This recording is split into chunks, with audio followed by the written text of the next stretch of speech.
Hello everyone, and welcome back to another video where we learn grade 9 math.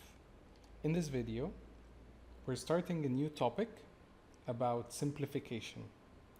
But before we get right into it, I'm going to go over some terms that you would need to understand as we move forward in this topic. And let's start with the term simplification itself. What is simplification in math? Simplification, and I wrote it down here, is the process of writing a number or an expression, so it's not just numbers, using the smallest values without changing the answer. And what I mean by that is, if we look, for example, at the fraction 2 over 4. Now, the fraction 2 over 4 is a multiple of the fraction 1 over 2.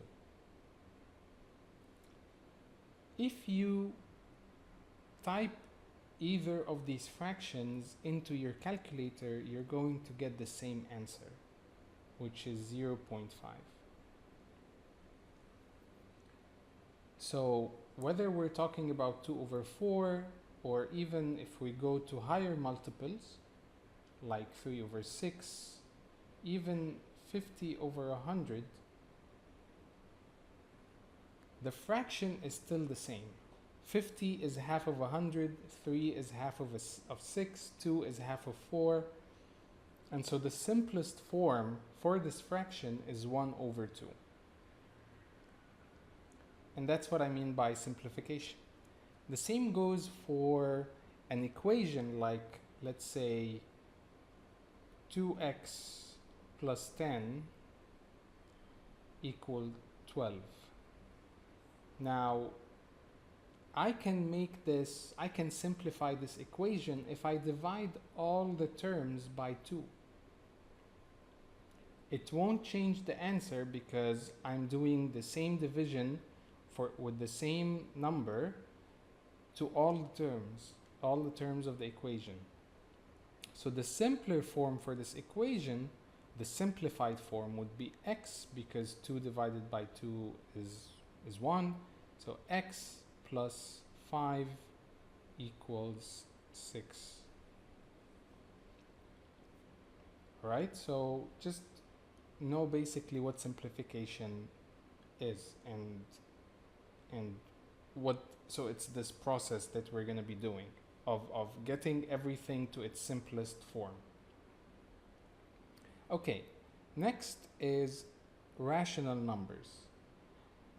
Now, there's the difference between rational numbers and irrational numbers is that rational numbers can be written as a fraction p over q. But the conditions for P and Q are P and Q have to belong to the set of integers, and integers are whole numbers. So think of 0 going up 1, 2, 3, and so on, and even going further down backwards into negative numbers, -1, -2, -3, and so on. The second condition is that q, which is the denominator, has to be any integer other than 0. So we can't divide anything by 0. That's impossible. So we can't have a fraction that is a number divided by 0. Okay? So any number that you can write as, so even think of the number 10, or any whole number, I can still write it as a fraction 10 over 1. That doesn't change the answer, but I can still write it that way. All right? Now, irrational numbers are the opposite of that, are numbers that I cannot write as a fraction. It's just impossible to put them as whole numbers divided by each other. For example, look at the number square root 2.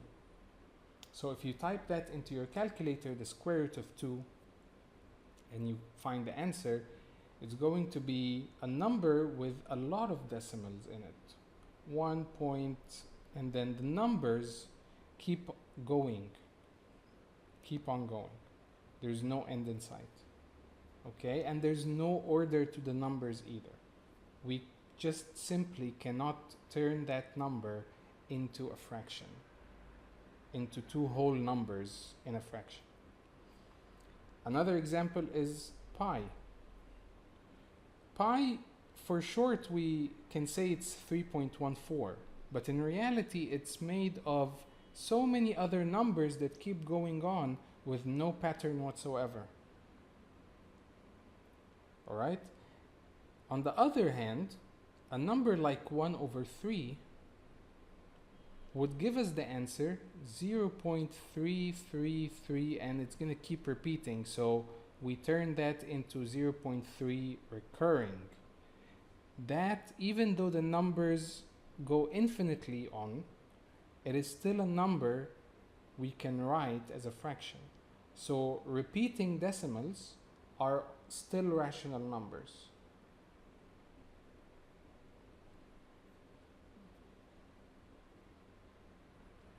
Okay?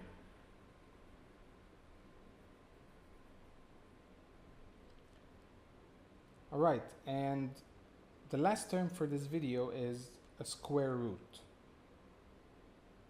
And it might be easy enough to know, yeah, of course, a square root, like square root of 4 is 2. So 2 is the square root of 4, right?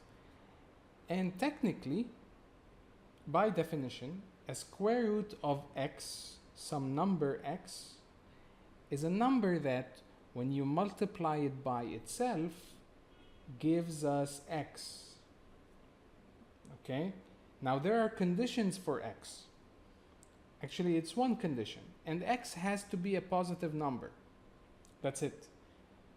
Negative numbers don't have, so -4, there's no square root for -4. Doesn't exist. However, the number 4 has, any positive number will have two square roots. One is the positive version of the number, and there's also the negative version of the number. So -2 times -2 also equals 4. So every positive number will have two square roots. Usually we look at the positive square root, but sometimes we're going to be thinking of both, or even just the negative square root in some cases. All right, so I'll end this video here.